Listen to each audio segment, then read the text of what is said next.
Assalamualaikum warahmatullahi wabarakatuh. Selamat pagi, tetap semangat ya.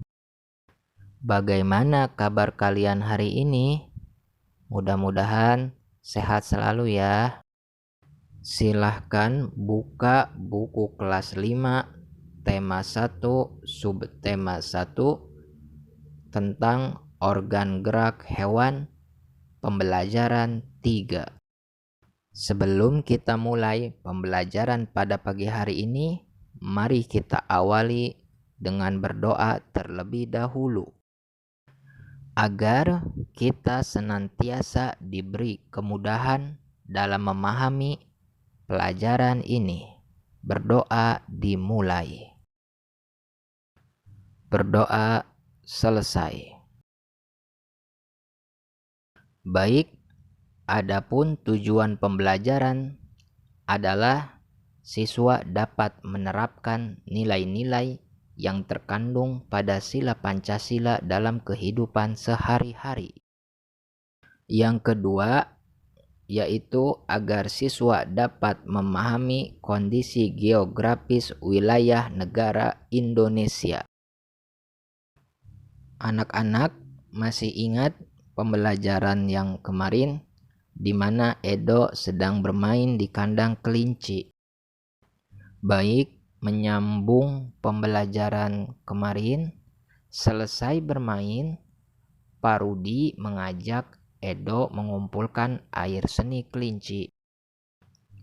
Air seni kelinci tersebut oleh Pak Rudi disalurkan melalui saluran-saluran air dan dikumpulkan ke dalam satu wadah penampungan. Ih, bau sekali, Pak, kata Edo.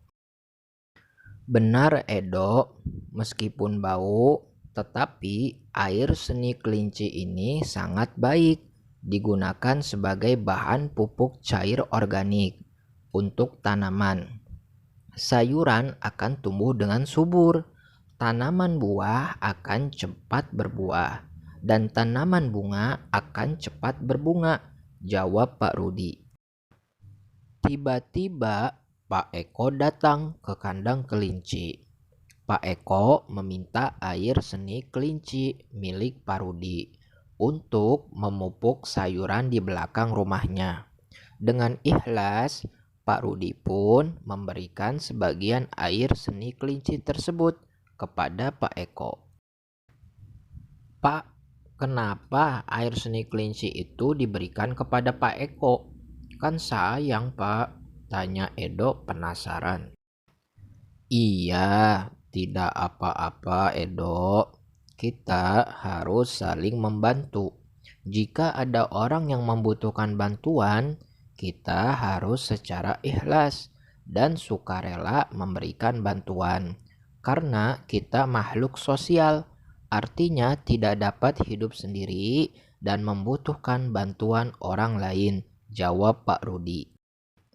Dan ingat, saling membantu dan tolong-menolong adalah bentuk dari pengamalan sila Pancasila juga loh, tambah Pak Rudi. Benar sekali, Pak.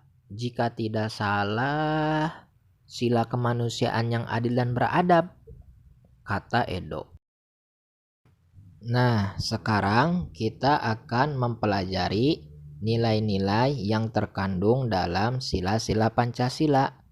Tolong diperhatikan, didengarkan baik-baik.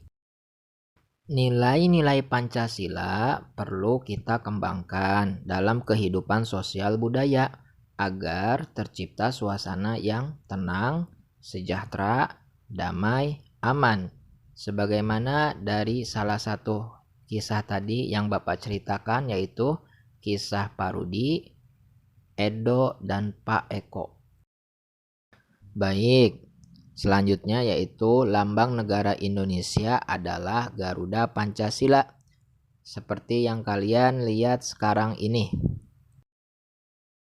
Teman-teman tahu nggak sih apa itu pengamalan Pancasila? Jadi, pengamalan Pancasila itu artinya penerapan nilai-nilai Pancasila dalam kehidupan sehari-hari. Nilai-nilai yang terkandung dalam sila-sila Pancasila, baik yang pertama yaitu satu, sila ketuhanan yang Maha Esa. Adapun pengamalan dari sila yang pertama yaitu yang ke-1 yaitu ketuhanan yang Maha Esa, yaitu pengamalannya dengan saling menghormati dan bekerja sama antar pemeluk agama yang berbeda-beda. Yang selanjutnya yaitu contoh pengamalan dari sila ketuhanan yang Maha Esa, yaitu tidak boleh memaksakan suatu agama dan kepercayaan kepada orang lain. Yang kedua yaitu sila kemanusiaan yang adil dan beradab. Adapun contoh pengamalan dari sila kedua ini yaitu dengan menjunjung tinggi nilai-nilai kemanusiaan. Contoh kedua yaitu dengan cara memiliki sikap tenggang rasa.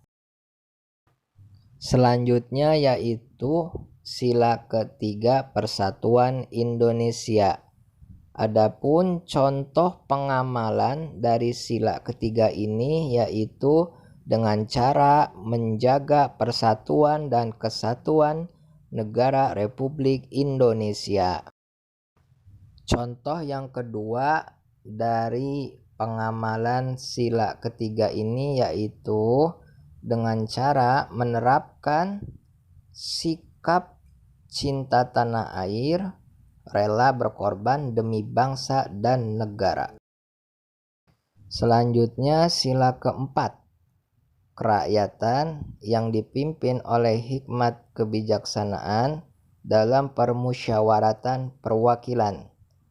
Adapun cara pengamalan dari sila keempat ini yaitu dengan mengutamakan kepentingan umum di atas kepentingan pribadi dan golongan. Contoh kedua dari pengamalan sila keempat yakni dengan cara tidak memaksakan kehendak kepada orang lain. Baik, selanjutnya yang terakhir sila kelima yaitu keadilan sosial bagi seluruh rakyat Indonesia. Adapun cara pengamalan dari sila kelima ini dengan cara menghormati hak orang lain. Contoh kedua dari pengamalan sila kelima ini yaitu dengan cara menolong dan menghargai orang lain. Jadi begini, ketika kalian disuruh oleh orang tua kalian pergi ke warung untuk membeli kopi atau yang lainnya dan kalian nurut, berarti kalian ini sudah mengamalkan sila yang kelima, yaitu keadilan sosial bagi seluruh rakyat Indonesia. Baik, selanjutnya di depan layar HP kalian atau di depan layar komputer kalian, di sana terdapat tabel informasi. Nah, di situ Bapak sudah memberikan contoh pada nomor 1 yaitu Bapak menulis perilaku atau sikap gotong royong. Nah, adapun gotong royong ini termasuk kepada pengamalan sila keberapa? Ternyata masuk kepada pengamalan sila yang ketiga, yaitu Persatuan Indonesia. Nah, sekarang tugas kalian adalah mencari perilaku atau sikap, bebas mau apapun itu. Kemudian kalian checklist masuk kepada perilaku pengamalan sila yang keberapa. Tugasnya kalian gambar dulu tabel informasi itu di buku tugas kalian. Kemudian kalian isi. Selanjutnya yaitu peta kondisi geografis negara Indonesia. Coba kalian perhatikan dengan seksama ya, dari ujung sampai ujung kalian perhatikan. Nah, teman-teman tahu nggak luas wilayah Indonesia? Kalau begitu, aku jelaskan ya teman-teman tentang luas wilayah Indonesia. Luas daratan Indonesia 1.919.440 km persegi. Dan luas lautan Indonesia yaitu 3.273.810 km persegi. Adapun jumlah pulau di Indonesia ada 17.508 pulau. Teman-teman, tahu nggak apa itu letak geografis? Letak geografis adalah letak suatu daerah atau negara dilihat dari kenyataannya di permukaan bumi. Letak geografis biasanya dibatasi oleh berbagai komponen alam yang ada di bumi, seperti benua, samudera, gunung, dan gurun. Teman-teman, berdasarkan letak geografisnya, Indonesia terletak di antara dua benua dan dua samudera. Aku kasih lihat ya gambarnya. Bisa dilihat oleh kalian dengan seksama negara Indonesia diapit oleh dua benua, yaitu di atas ada benua Asia dan di bawah ada benua Australia. Selanjutnya, Indonesia juga terletak di antara dua samudera, yaitu Samudera Pasifik dan Samudera Hindia.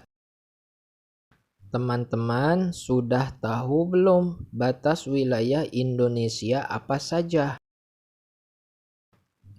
Batas wilayah Indonesia meliputi bagian utara ada Malaysia, Singapura, Filipina, Laut Cina Selatan, dan Samudra Pasifik. Di bagian selatan berbatasan dengan Timor Leste, Australia, dan Samudra Hindia.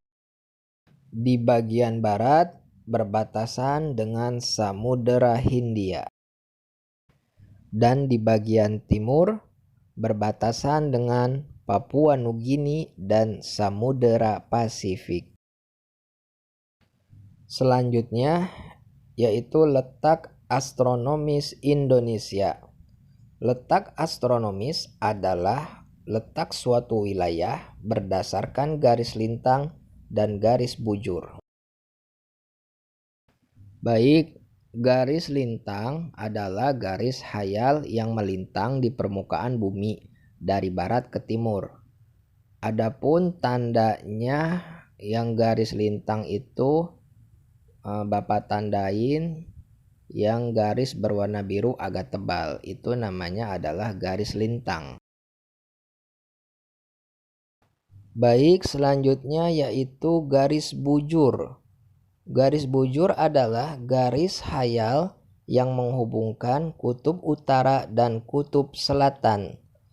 Tandanya yaitu garis yang berwarna merah agak tebal, itu namanya garis bujur. Terima kasih sudah mendengarkan dan menyimak penjelasan materi dari Bapak.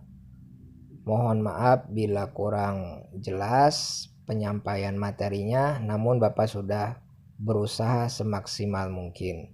Dan di akhir video ada tugas, tonton sampai habis, di sana ada petunjuknya.